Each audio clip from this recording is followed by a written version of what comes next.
আসসালামু আলাইকুম বন্ধুরা, আজকে আমি তৈরি করে দেখাবো খুবই মজার একটি পটেটো রেসিপি। আজকে আমি তৈরি করব ক্রিসপি পটেটো স্টিক। এটা খেতে ভারী মজার, বাচ্চা বড় সবাই পছন্দ করবে। এটা খুবই ক্রিসপি হয়, দেখুন।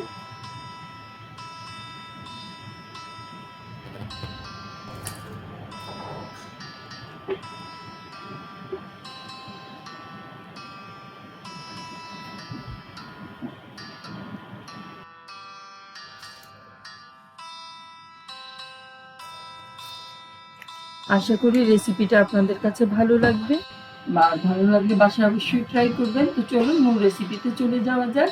আমি এখানে 300 গ্রাম আলু নিয়েছি। আলু আমি ভালোভাবে সিদ্ধ করে নিয়েছি। এখন এটা ভালোভাবে ম্যাশড করে নিব। দেখুন, এভাবে একদম মিহি করে ম্যাশড করতে হবে, যেন কোনো আস্ত দানা না থাকে ভিতরে। তাহলে ভালোভাবে কিন্তু স্টিকটি ক্রিস্পি হবে না। এভাবে আমি সুন্দরভাবে ম্যাশড করে নিয়েছি। দেখুন, আলু ম্যাশড করা হয়ে গেছে। এতে আমি দিয়ে দিচ্ছি স্বাদ মতো লবণ, দিয়ে দিচ্ছি 1 চা চামচ পরিমাণে চিনি, দিয়ে দিচ্ছি কর্নফ্লাওয়ার 50 গ্রাম। এখন সুন্দরভাবে মাখিয়ে নিতে হবে। দেখুন, আমি মাখিয়ে নিচ্ছি সবকিছু ভালোভাবে, একদম স্মুথ করে মাখাতে হবে এভাবে। দেখুন, এতে কোনো পানি নেওয়ার প্রয়োজন নেই। দেখুন, মাখানো হলে এরকম হবে আলু। এখন আমি একটা পলিথিনের ব্যাগে ভরে নিব, তারপর এটা প্লেন করে নিব। দেখুন, আমি একটা, আপনারা চাইলে জিপলক যে ব্যাগগুলি পাওয়া যায় সেগুলিতে করে নিতে পারেন। আমার কাছে ওটা নাই, তাই আমি এভাবেই করে নিয়েছি। বেলুনি দিয়ে আমি একটু প্লেন করে নিচ্ছি। দেখুন, এভাবে প্লেন করে নিতে হবে সব সাইডগুলি। একটু ভেঙে এর ধারগুলি সব সমান করে দিতে হবে এভাবে, যেন সব ধারগুলি সমান থাকে। এবার হাত দিয়ে চেপে চেপে আমি আবার লাগিয়ে দিচ্ছি। দেখুন, এখন আমি পলিথিনের ব্যাগটা ভাঁজ করে আবারও বেলুনি দিয়ে এটাকে প্লেন করে নিব।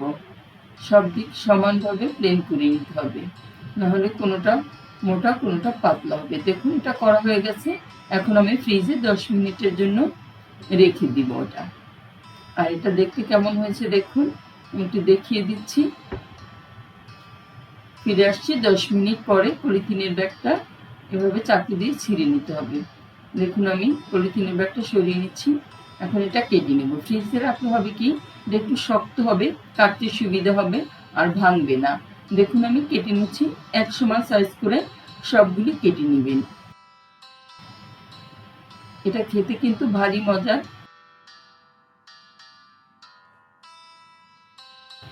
দেখুন, আমি কেটে নিচ্ছি। আমার সবগুলি কাটা হয়ে গেছে। আমি একটু তুলে দেখিয়ে দিচ্ছি। এভাবে তুলে নিতে হবে। এখন আমি চুলায় চলে যাব। আমি একটা প্যান বসিয়ে দিয়ে এতে পর্যাপ্ত পরিমাণে তেল দিয়ে দিয়েছি। তেলটা মোটামুটি গরম হওয়া অবস্থায় দিয়ে দিতে হবে, খুব বেশি হিট করা যাবে না তেল। আমি 6-7টার মতো করে দিয়ে দিয়েছি। দেখুন, এক সাইডটা হলেও অন্য সাইড উল্টে দিতে হবে। দেখুন,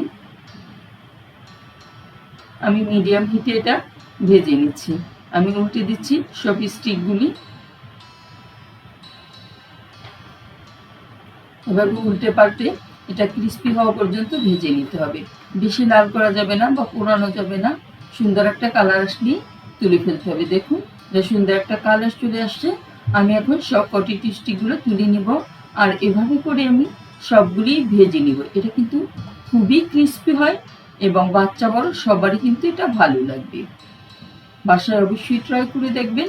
আমি একটা সার্ভিং ডিশে সার্ভ করে দিয়েছি, সঙ্গে একটা স্পেশাল সস দিয়ে দিয়েছি।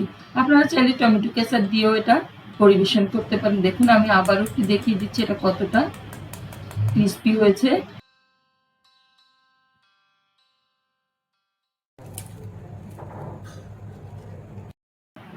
আশা করি আমার এই অল্প উপকরণে মজার রেসিপিটি আপনাদের কাছে ভালো লেগেছে এবং সহজ লেগেছে। আর ভালো লাগলে প্লিজ আমার চ্যানেলটি সাবস্ক্রাইব করবেন, পাশে থাকা বেল আইকনে ক্লিক করে রাখবেন। যারা সাবস্ক্রাইব করে দিয়েছেন তাদেরকে অসংখ্য ধন্যবাদ। বেশি বেশি শেয়ার করে দিবেন। সবাই খুব বেশি ভালো থাকবেন। আল্লাহ হাফেজ।